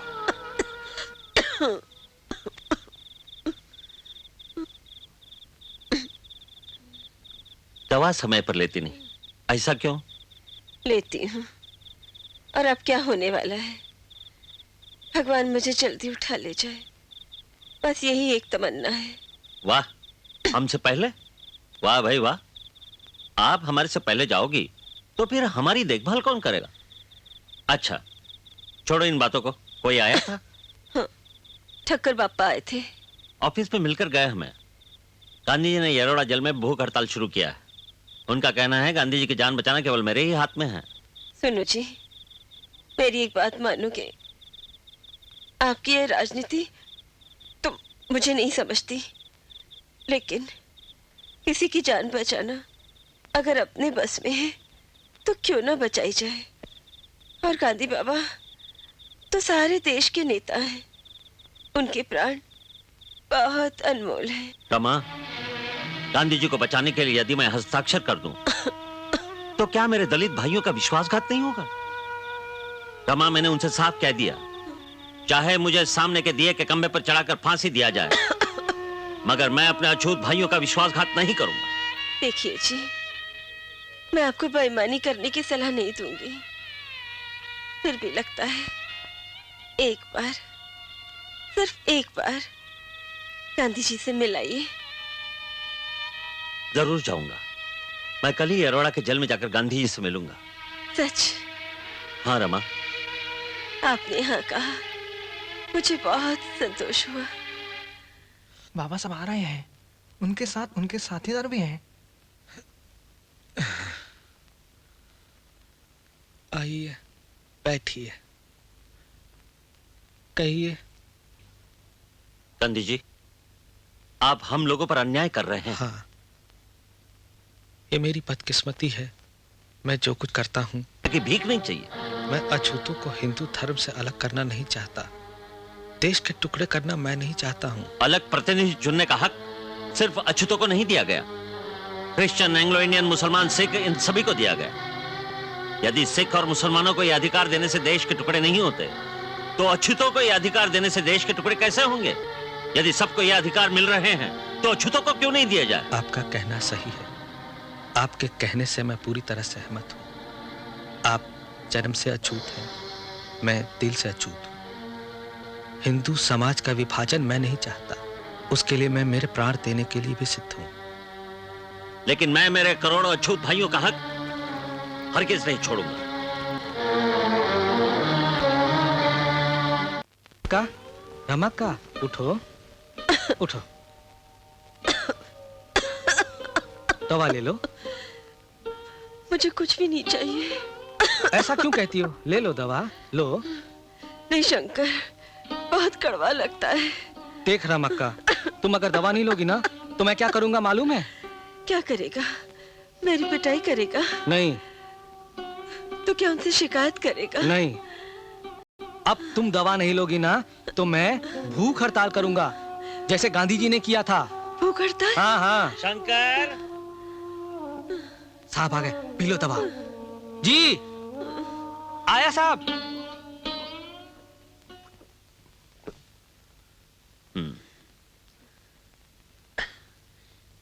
कैसी है रमा? अब अच्छी हूँ। क्या हुआ जी? जो होना था। रमा, आखिर हम भी इंसान हैं। गांधी जी की हालत ऐसी थी कि उनके मुंह से एक एक शब्द बड़ी मुश्किल से निकलता था। हमारे दलितों की हिफाजत जाग उठी और हमने पुनः पैक्ट पर हस्ताक्षर कर दी। भगवान भला करे, बहुत अच्छा हुआ। सुनो जी, मेरी और एक तमन्ना पूरी करोगे? बोलो। हम लोग पंढरपुर जाएंगे, पांडुरंग का दर्शन करेंगे। अब मैं थकी जा रही हूँ। जाने से पहले एक बार पंढरपुर ले चलो मुझे। रमा, दूसरा कुछ भी मांगो, लेकिन तुम्हारी ये तमन्ना मैं पूरी नहीं कर सकता। रमा, जिस पांडुरंग के दर्शन के लिए तू इतनी श्रद्धा और भक्ति से जाना चाहती हो, वो पांडुरंग तुम्हें देखने भी नहीं मिलेगा। वे लोग हमें मंदिर में जाने नहीं देंगे। चलेगा, हम बाहर से ही दर्शन करेंगे। तो भी मरने से पहले एक बार, सिर्फ एक बार पंढरी ले चलो मुझे। रमा, क्या है उस पंढरपुर में? हम एक नया पंढरपुर निर्माण करेंगे। सदाचारी जीवन, निस्वार्थ सेवा और दीन दुखियों के लिए किया हुआ त्याग, इनसे ही हम अपना नया पंढरपुर निर्माण करेंगे, नया मंदिर खड़ा करेंगे। बरसों से हम अत्याचार सह रहे हैं, क्यों हम इस धर्म में रहे? जो भगवान हमारा होकर भी हमें नजदीक नहीं आने देता, उसकी पूजा हम क्यों करें? रमा, ये अंधश्रद्धा छोड़ दो। ये नाराज होने वाले तुम्हारे भगवान को मानने को मैं तैयार नहीं। मुझे उस भगवान की परवाह ही नहीं। नहीं नहीं, ऐसा ना कहो जी। भगवान मिठू बार आया, इन्हें माफ कर दे, इन्हें माफ कर दे, इन्हें माफ कर दे।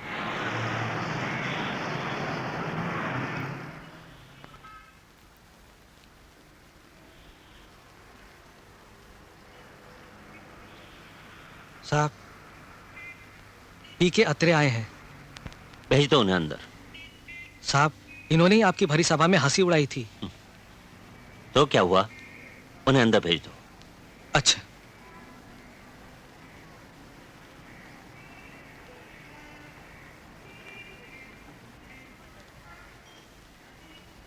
नमस्कार। नमस्कार, बैठिए।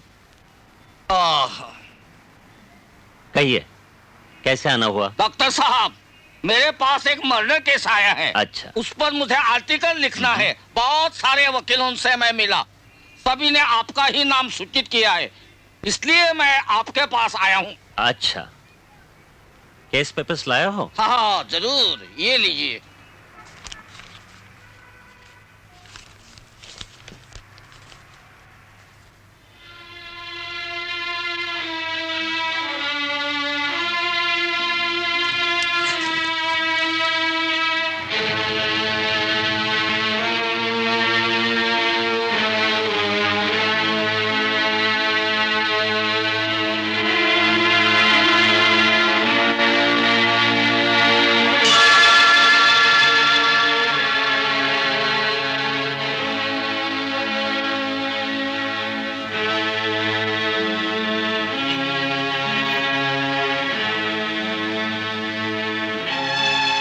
देखिए अत्रे जी, कुछ साल पहले ऐसा मुकदमा हो चुका है।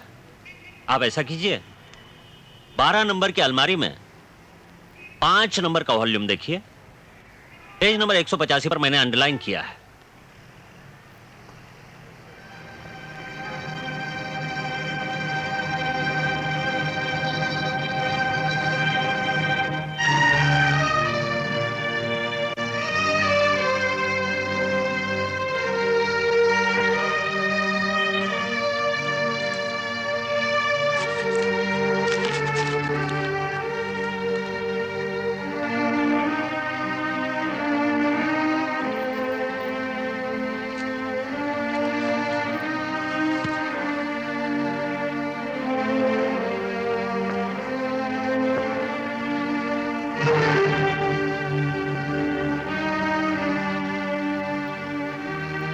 डॉक्टर साहब, एक अछूत परिवार में जन्म लेकर क्या आपने ज्ञान पाया है?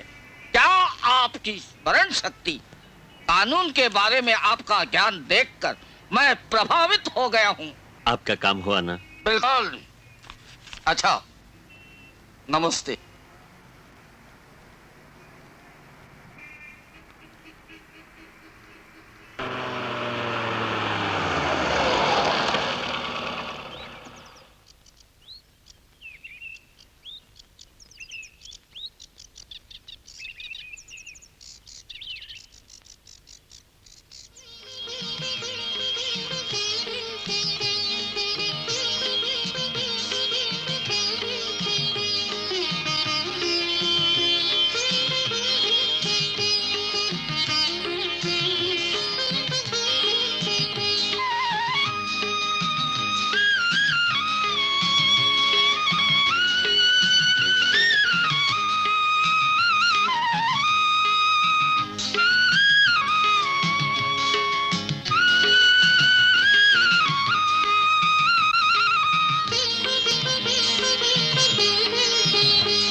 क्यों जी? हाँ। महाड़ में आपने जो मनुस्मृति चलाई, उससे कितना हंगामा हो गया। ऐसा क्या था उस मनुस्मृति में जो आपने खुलेआम जला दी? रमा, मैं मानव धर्म का उपासक हूं। एक आदमी दूसरे आदमी को नीच समझता है, यह मुझे मंजूर नहीं। मनुस्मृति में महिलाओं को, शूद्रों को अत्यंत हीन बताया गया है। शूद्रों को अत्यंत भयानक सजा दी जाती थी। रमा, यदि किसी शूद्र ने ब्राह्मण को अपशब्द बोला तो उसकी जबान छाट दी जाती थी। हाँ? धर्म की पोथी पढ़ी या सुनी तो उसके कानों में तपते लोहे की सलाई डाली जाती थी। रमा, तुम क्यों चिंता करती हो? अब आराम करो।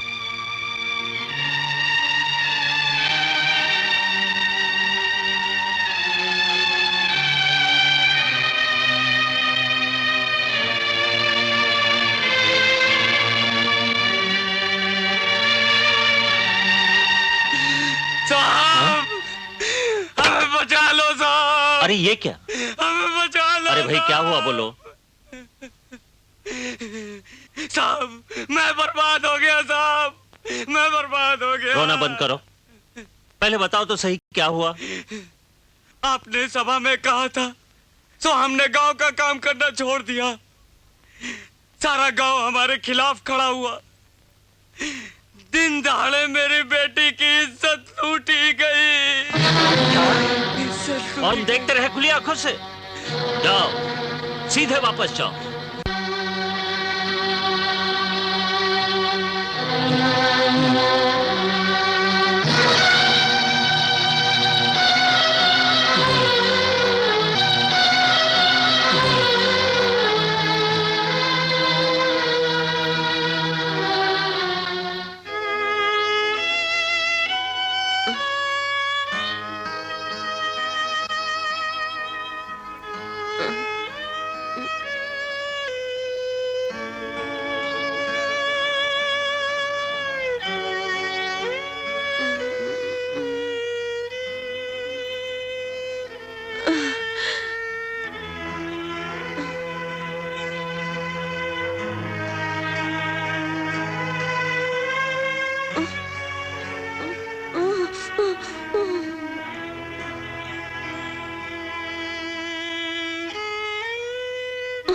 रमा, रमा, वादा करो अछूतों के लिए नहीं लड़ूंगा। लड़ूंगा, आखिर तक लड़ूंगा। वादा करो धर्म के खिलाफ नहीं बोलूंगा। बोलूंगा, आखिरी दम तक बोलूंगा। बोलूंगा।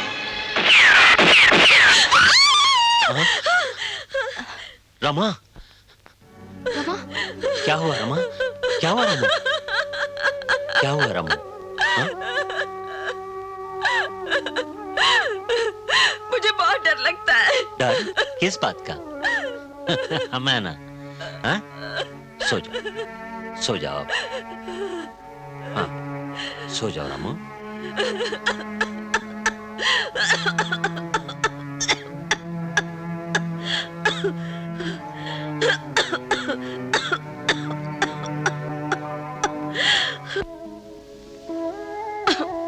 रमा, ओ रमा, क्या हो रहा है? यहाँ दर्द हो रहा है? चिंता मत कर, सब ठीक हो जाएगा, सब ठीक हो जाएगा, सब ठीक हो जाएगा। तू चिंता मत कर। ला।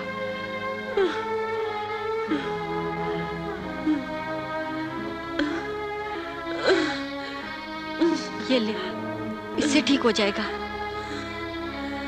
राजरतन,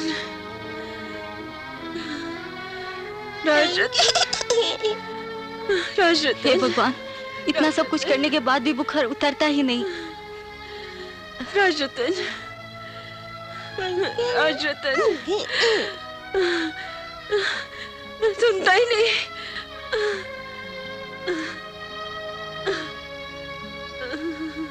रमा, रमा,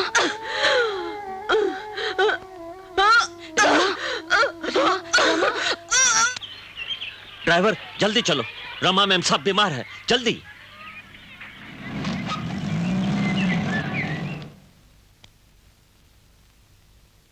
रमा, रमा, उठो, ये पी लो, आराम आ जाएगा।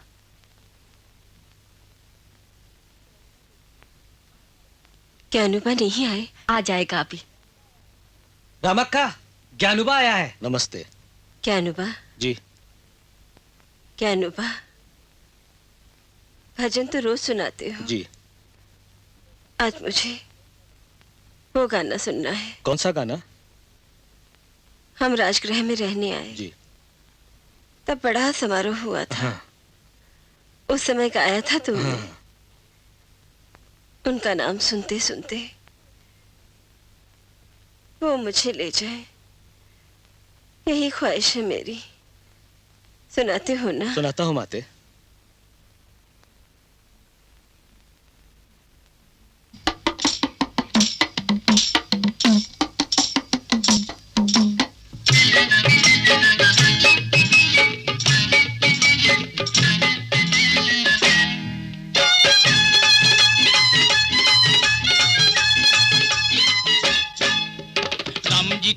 देखो बड़ा होशियार, देखो बड़ा होशियार, दुनिया में उसकी जय जयकार, बोलो जय जयकार। राम जी का बेटा देखो बड़ा होशियार, देखो बड़ा होशियार, दुनिया में उसकी जय जयकार, बोलो जय जयकार।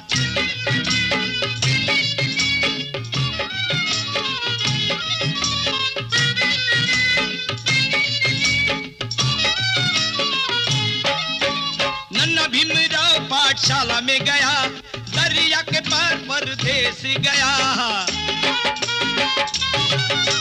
नन्ना भीमराव पाठशाला में गया, दरिया के पार परदेश गया। विलायत में जाकर हुआ बड़ा बेरिस्टार, बड़ा बेरिस्टार, दुनिया में उसकी जय जयकार, बोलो जय जयकार।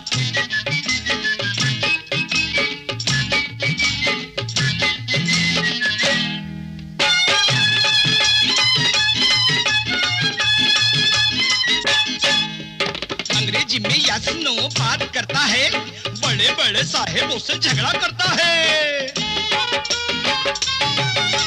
अंग्रेजी में यस-नो बात करता है, बड़े बड़े साहेबों से झगड़ा करता है। हम दलितों का भाई बड़ा सरदार, बड़ा सरदार। दुनिया में उसकी जय जयकार, बोलो जय जयकार।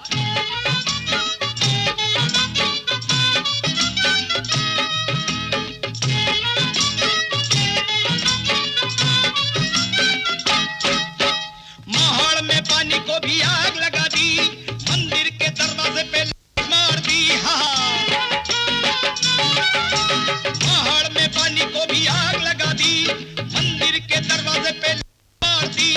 देश भर भी कर दी भाई जंग की पुकार, जंग की पुकार। दुनिया में उसकी जय जयकार, बोलो जय जयकार।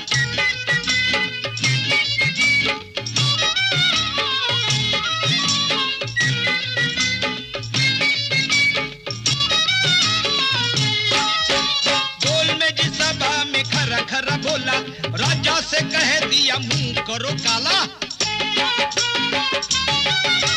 बोल में जिस सभा में खरा खरा बोला, राजा से कह दिया मुंह करो काला। बोल बहादुर के जैसी तेज तलवार, तेज तलवार। दुनिया में उसकी जय जयकार, बोलो जय जयकार। राम जी का बेटा देखो बड़ा होशियार, बड़ा होशियार। दुनिया में उसकी जय जयकार, बोलो जय जयकार। दुनिया में उसकी जय जयकार, बोलो जय जयकार। दुनिया में उसकी जय जयकार, बोलो जय जयकार।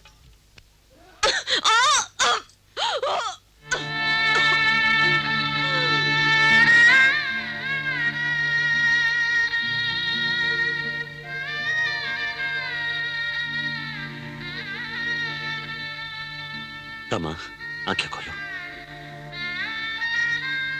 मैं आ गया हूं।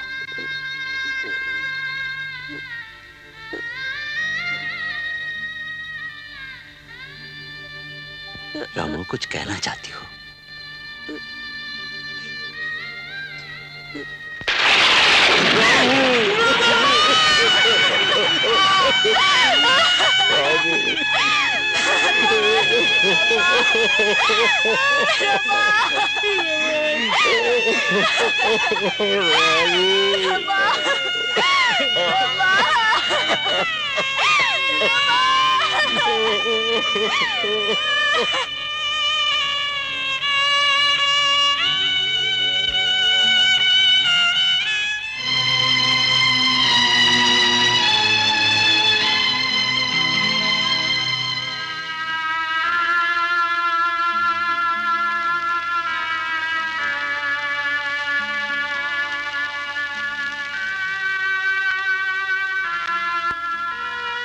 साहब, आप तो नया पंढरपुर बसाने वाले थे, फिर ये सन्यास किस लिए?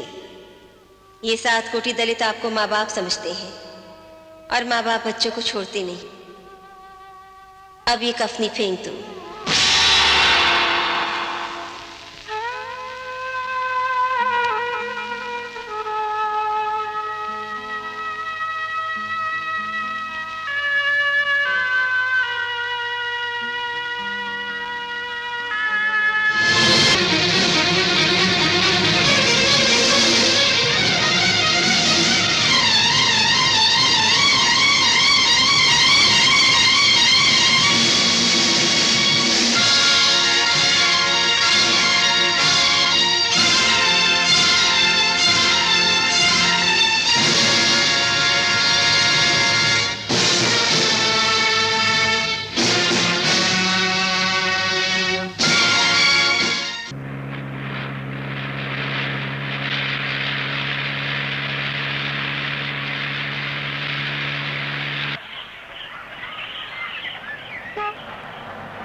खोलो।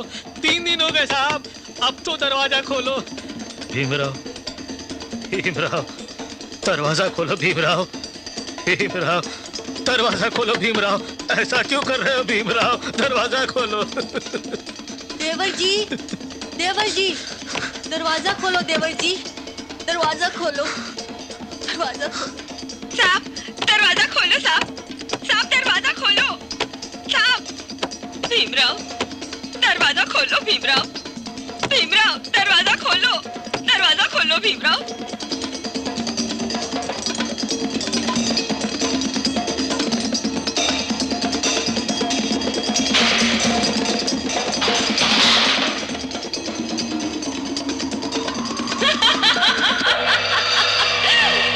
पानी चाहिए, मिल गया पानी।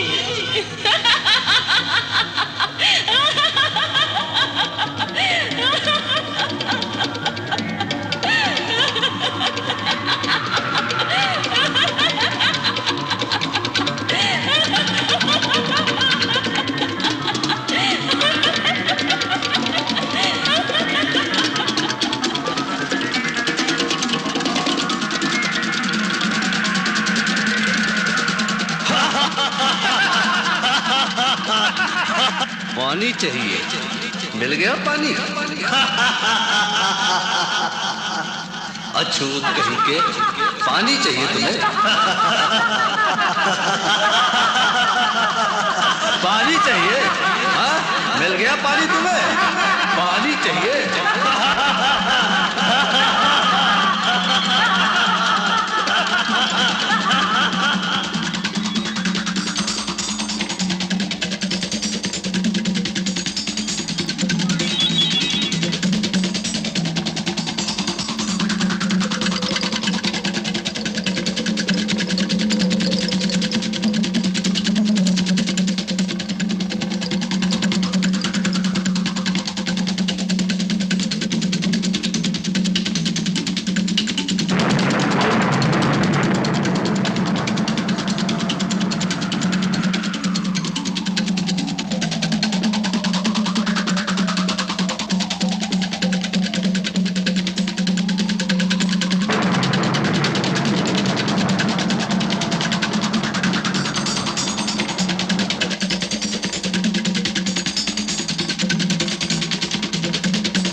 सनातनियों को हम इशारा देकर रखते हैं, आइंदा ऐसी हरकत की तो हम जान की बाजी लगाकर प्रतिकार करेंगे। फिर खून बह गया तो इसकी जिम्मेदारी हम पर नहीं, तुम पर रहेगी।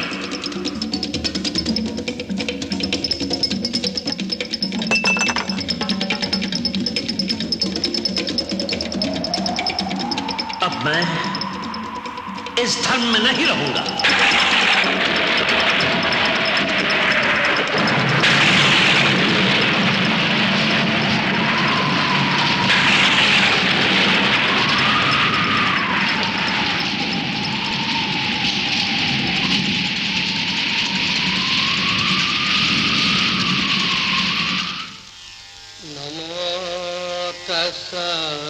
भगवतो अरहतो हिंदू धर्म का मैंने त्याग जरूर किया, लेकिन मैं मेरी हिंदू मां बहनों का त्याग न कर सका। उनकी गुलामी मेरी बेचैनी बन गई, मैं चैन से सो न सका। हिंदू औरतों की गुलामी खत्म करने के लिए मैंने हिंदू कोड बिल बनवाया, एक ऐसा कानून बनवाया जिसमें हर हिंदू औरत अपने मर्द की गुलामी से आजाद हो गई। हर हिंदू महिला को अपने पिता की जायदाद में बराबर का हक मिला, जो पहले नहीं था। एक से ज्यादा शादी करने का मतलब एक से ज्यादा औरतों को गुलाम बनाने का हक मैंने पुरुषों से छीन लिया। अगर कोई पुरुष किसी औरत को बिना कारण तलाक देता है तो उस औरत को नुकसान भरपाई मांगने का हक मिल गया। ऐसा कानून जो हर मां, बहन और बीवी को आजादी दे रहा था, वो कानून हमारे हिंदू नेता, मंत्रीगण को पसंद नहीं था। उन्होंने विरोध किया और मैंने मंत्री पद का इस्तीफा दिया। अगर मैं चाहता तो ये हिंदू कोड बिल का कानून ही नहीं बनवाता और लाल बत्ती वाली गाड़ी में औरों की तरह मंत्री बनकर आराम की जिंदगी गुजारता। लेकिन मैं पैदा ही हुआ था आराम न करने के लिए, गुलामी के खिलाफ लड़ने के लिए। मेरी जिंदगी, मेरी पत्नी रमा की जिंदगी, मेरे बेटों की जिंदगी मैंने गुलामी के खिलाफ लड़ने के लिए दांव पर लगा दी, सिर्फ आपके लिए, आप लोगों के लिए, आपकी गुलामी खत्म करने के लिए। बदले में आपसे मुझे क्या मिला? मेरे भाइयों, मेरी बहनों, मेरी माओ, आपसे मुझे क्या मिला? कुछ नहीं। इसलिए मैं आज आपसे कुछ मांग रहा हूं, एक ही चीज, सिर्फ एक चीज। एक हो जाओ, हर दलित, हर हिंदू औरत, हर गरीब मजदूर, हर गरीब किसान, एक हो जाओ। एक नई गुलामी छिपकर तुम्हारे गले में जंजीर डाल रही है और वो है गरीबी। और ये जंजीर पहना रहे हैं सरमाएदार, उनके साथ देने वाले और भ्रष्ट नेता। नमो तस्सा भगवतो अरहतो सम्मा सम्बुद्धस्सा। नमो तस्सा